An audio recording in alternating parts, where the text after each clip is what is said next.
You're going to unpack the transmission and you'll find a cardboard cover over the shifter box and a cardboard cover over the input shaft opening. This is a world-class transmission based on this countershaft bearing. You're going to remove the cover over the input shaft opening with a 13mm socket wrench. Inside the transmission case is a blue rag. You're going to remove that blue rag. It's simply there to keep things from bumping around too much during transport. You will receive a Ziploc bag with some small parts in it. There is a synchro ring. There is a wavy washer. It's kind of warped and that's the way it's supposed to look like. 15 roller bearings, thrust washer, and race, and a flat wafer bearing, and then this, I'll call it a spacer. You're going to put those parts inside the transmission, and you're going to be very careful not to drop anything inside and down inside the transmission. If you do, all is not lost. You can probably fish it out with a extending magnet, kind of like an antenna magnet, but let's try not to drop them inside. So the synchro ring has these notches on them.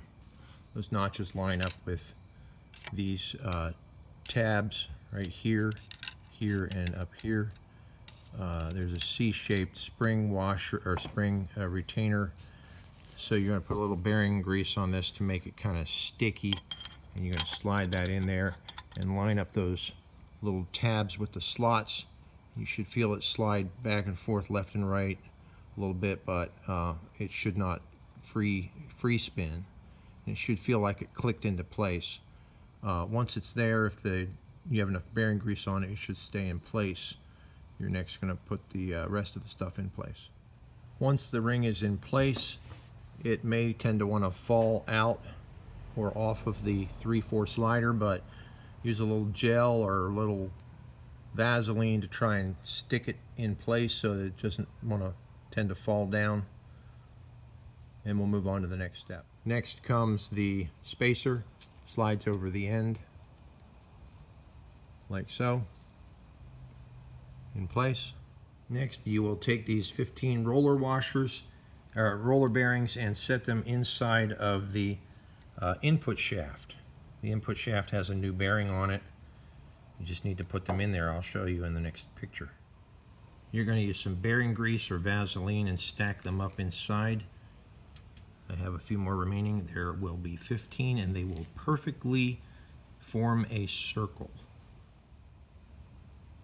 Once you have them in a perfect circle, you're going to place the bearing inside, followed by the race, and then the wavy washer goes around the outside. Once you put the bearing in and then the bearing race, you put the washer over the outside diameter of this piece here. This is a tapered section that will fit inside of the synchro ring. It will try and stay in place. A little bearing grease or Vaseline will help it, but it looks like that. This is now ready to go inside of the transmission. This gear here will interfere with trying to put this in place, and that is why there's a notch right here on the input shaft. You put that notch in line with that section of the countershaft gear and it will clear.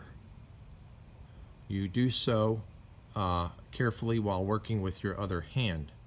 Your other hand will be on the tail shaft of the transmission, pushing down slightly. Pushing down slightly on that end will cause this end to go up slightly. Let me do it again. That little lift will help tremendously in sliding the input shaft into place. Once it's in place, it should rotate freely, especially since you should be in neutral. You should feel no resistance. You should hear no grinding. You should be able to inspect inside there with a flashlight and make sure that the synchro ring and wavy washer are not flopping around somewhere loose, and you're good. Now it's time to install the bearing retainer. The bearing retainer consists of the main bearing retainer piece, a race, and a shim. If things happen to fall apart and you find yourself holding a couple of pieces, well, the shim goes in first, and then the bearing race.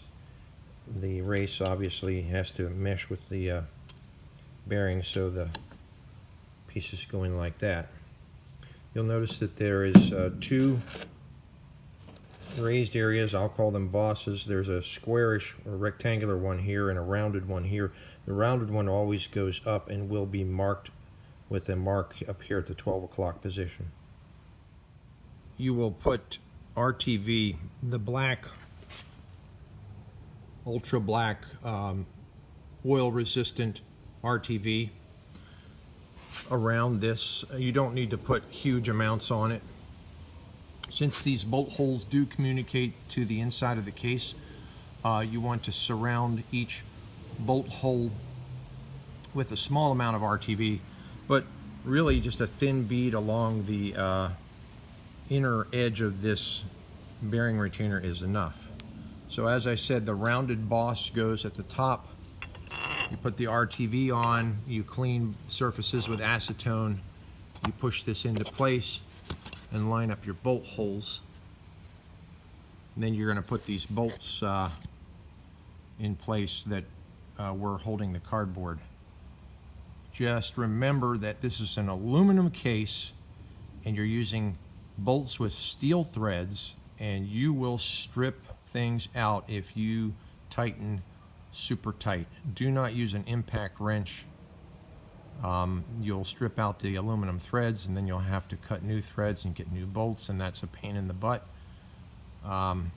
You're just going to use a good socket wrench and not use a lot of leverage on the wrench. I usually hold the wrench at the head and just use my wrist power to turn them.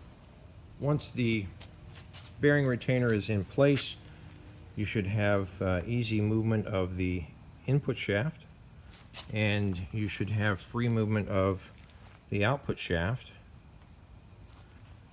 And then we'll go ahead and hook up the shifter. Inside the shifter box is a little, this is called the offset lever. There's a little plastic cup. The plastic cup is where the ball end of the shifter goes. The shifter goes, of course, with the ball in the cup lined up like that, and then the 13mm head bolts go in there at the corners. This is a short throw shifter. You'll notice the bend is slightly twisted towards the driver. That's convenient, and this bend, it can be heated up and straightened a little bit, or cut and modified, welded to, etc. when it's out of the transmission. It's just threaded up here. You'll get a shifter stick, and this is a lock nut. I've tested it. It does shift into all 5 gears nicely. This transmission is in terrific condition. I've cleaned it up considerably, both inside and out. Once you have this done, you'll use the slip yoke included for the end of the transmission here. If you need directions on cutting and getting your drive shaft to the correct length, I can help you with that as well. Once you have this done, the RTV should set for at least 24 hours before you put the transmission in the truck. And then lastly, you want to fill it using the shifter box. It's less messy than trying to get fluid in through these fill and full ports. Excuse me, the full ports and the drainage ports. These are steel plugs. They are in aluminum case, so don't make them Gorilla tight. Right now they're hand tight, but when you tighten them up so they get snug. They are tapered plugs. They will strip the aluminum threads if you go Gorilla tight, so please don't do that. Just make them tight and check to see if it drips. If it doesn't drip, you're tight enough. This is a, as indicated here, a 1993 casting. We turn that around, you can see 9.3, and the other places on here also say 9.3. So you have a 1993 S10 World Class T5 transmission with a 0.72 overdrive gear. This is a really nice transmission. One last thing, I will cut this sleeve to the proper length for someone who's going to directly bolt this to the bell, since you're not using an adapter plate. I will also cut a mark where this should be cut here on the input shaft tip, the pilot tip. That way you'll have everything ready, but it will not be cut because we're going to make some measurements before you cut it, but you can cut it with a cut wheel. So here I've marked the part that is supposed to be cut off. The edge of the tape, the far edge of the tape, and the front of the case should measure 6 5/8 inches. I don't know how many millimeters that is, and what you use in New Zealand, probably metric, but I've marked it. If you cut it and then chamfer the edge, as you see, this one is chamfered, giving it just a slight little tapered edge, that'll be fine.